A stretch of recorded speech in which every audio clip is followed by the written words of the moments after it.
Hello, Daphne here with another interesting video. This was a real adventure to Maili Tatu, Kenya. Have you ever been to a place on planet Earth, halfway around the world, where you didn't know what the final destination was going to be like? Well, that's what happened to me many years ago, but it all started out long before that.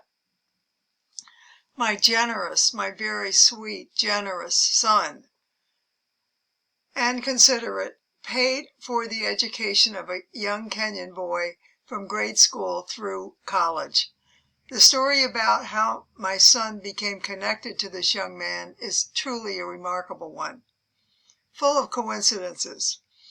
A nurse who was a friend of Andrew's mentioned she was planning a trip to Maili Tatu, Kenya, to assist in the building of a medical clinic there, a town with no medical facilities at the time. Prior to departure, my thoughtful and considerate son handed the nurse an envelope with the very strict instructions to find somebody worthy of this gift. Upon arrival in Maili Tatu, the nurses met the only family with a water pump which allowed them to wash their clothes there. As a result, they got to know the family members. They found out the widowed mother had a son, John Perry Mara. He was in secondary school up in Loitokitok, about a half-hour drive away from Maili Tatu. John's mother expressed sorrow about the fact her youngest son would probably not continue there because her income was running so low she most likely would not be able to fund another year. But John, she told them, was the brightest of all her children, she thought, and he deserved a good education. So unbeknownst to the mother, the two nurses went up to John's secondary school in Loitokitok and took advantage of an opportunity to meet this young man. They were very, very impressed with him. He seemed kind and bright and welcomed the two nurses with open arms. Upon returning to Maili Tatu, they handed over the envelope which contained the generous gift from Andrew. Esther, John's mother, a religious woman, got down on her hands and knees and thanked the good Lord for her good fortune. John deserved a good education, and now he was going to get one thanks to Andrew. Because John was so grateful and expressed it in phone calls to Andrew and emails, Andrew decided that even after that first year in secondary school that he would continue supporting John's education. So he paid for John all the way through secondary school and all the way through college. During John's senior year, I flew to Nairobi to meet the benefactor of my son. This would be a surprise gift for Andrew, I thought, for his birthday present the following year. Most unfortunately, the visa we went to apply for at the American Embassy was eventually not granted, but my trip to Kenya was not wasted, not by a long shot.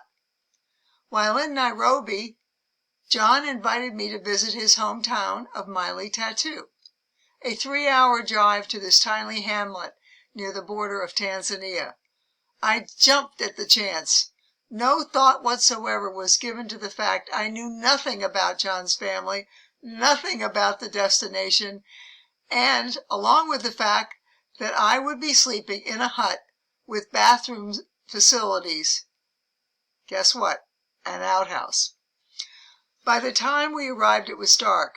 John brought me into this small structure to meet his family. I was seated in a chair surrounded by a large number of John's family members, brothers, sisters, nieces, nephew, and his darling mother. Moments later, this precious little niece of John's named Priscilla came over to sit on my lap. Of course, she won my heart forever. And here's a picture of that little girl. Just precious. Not long after that, it was time to go to bed, and I was off for my first night ever to sleep in a hut. And you might be surprised to hear this, and I was surprised to feel this. I slept quite well that night. When the lightness of the following day arrived, I ventured out of the hut to look around. A feeling of happiness came over me. I was so happy to be on a completely new adventure in this tiny town of Maili Tatu. John's family would be considered very poor by American standards, but oh, how rich they were in terms of love for one another and generosity and kindness.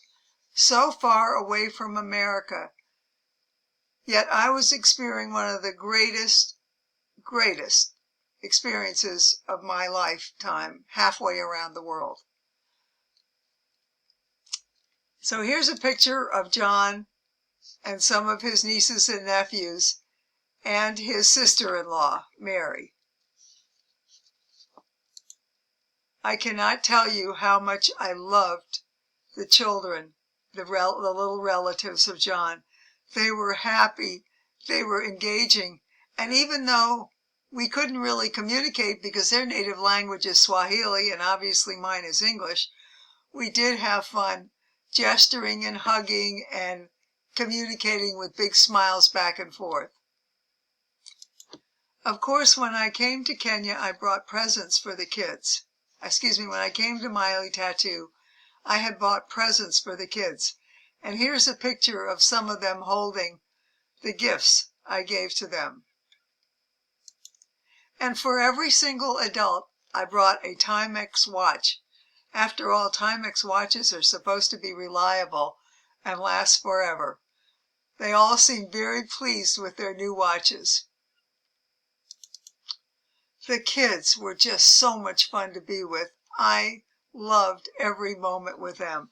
Darling, every one of them was just plain darling and precious to me. Here they are trying out the bubbles that I brought them. Aren't they cute? They've never had bubbles before, but now they do. And I thought that this was just such a great present for the kids. Look at that great big bubble by Esther.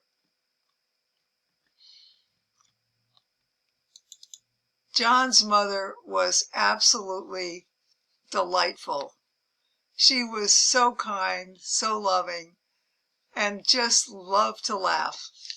Just a wonderful person, I could tell. And she was very generous, I thought, and way too sweet when she presented me with this beautiful Kenyan scarf. I just thought that was so darling. I was just a little bit overwhelmed, to put it mildly. Here is the view from my hut. I liked the fact that I can tell everybody in the whole wide world that I spent a weekend in a hut out in the middle of nowhere, Kenya. Most of the money that the family makes is based on the land. They really live off the land. And I was just so impressed with all the kids. Each one of them brought up these barrels of water from the river below, and those were not light, I guarantee you. Those were heavy barrels of water. But they seemed so happy and delighted to be helping their grandmother. I don't know, it just warmed my heart to see what a cohesive family unit this was. Another present for the kids were jump ropes. Those were a hit as well. And some of the kids were better at it than others, but here is Esther taking a chance at jump roping. Of course, being American and a foreigner in Maili Tatu, the neighbors had to come over and meet me, and I was delighted to meet them. Don't you think these outfits are colorful and pretty? I sure did.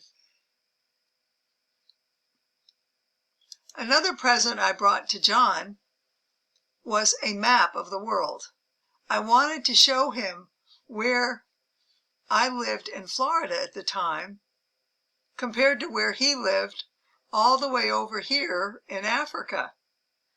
So the map was a big hit, and they tacked it up on their wall so they could see this picture of the whole world, which they had never seen before.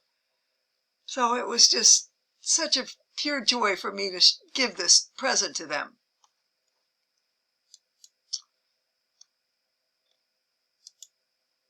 The family had one big old cow, and they used that to make milk for the children.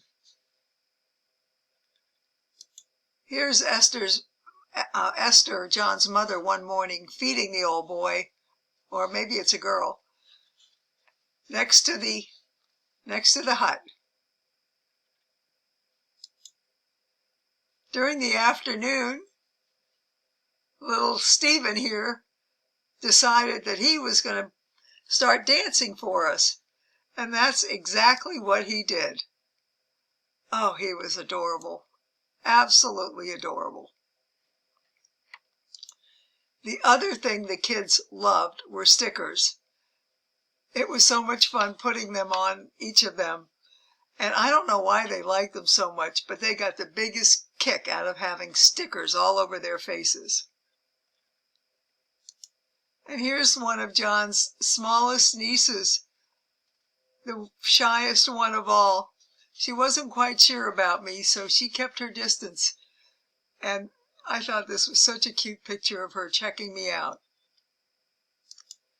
One of John's sister-in-laws was a seamstress, and she'd made me a couple of beautiful outfits. Oh my goodness, I just thought that was so sweet and so kind. And I was just overwhelmed when she presented me with these clothes. I had so much fun modeling them in front of everyone. So this was one outfit, and here was the other one. Oh my goodness. How do you thank somebody for being so sweet and so thoughtful? Then it was time to say goodbye. This is a picture I shot out of the window of the car, saying goodbye to my wonderful new friends in Maili Tatu. Here's a big wave from John's wonderful mother. Oh, Esther was just a great woman. John loves his mother. Well, everybody loves Esther. So off we went back to Nairobi, and on the way we stopped, and here John is handing out candy to the kids, which they loved, of course. And that was the end of my trip to Maili Tatu. And believe it or not, a couple of years later, I went back and had a reunion with these wonderful people in this tiny town on the Tanzania border. And it was yet another magical experience for me.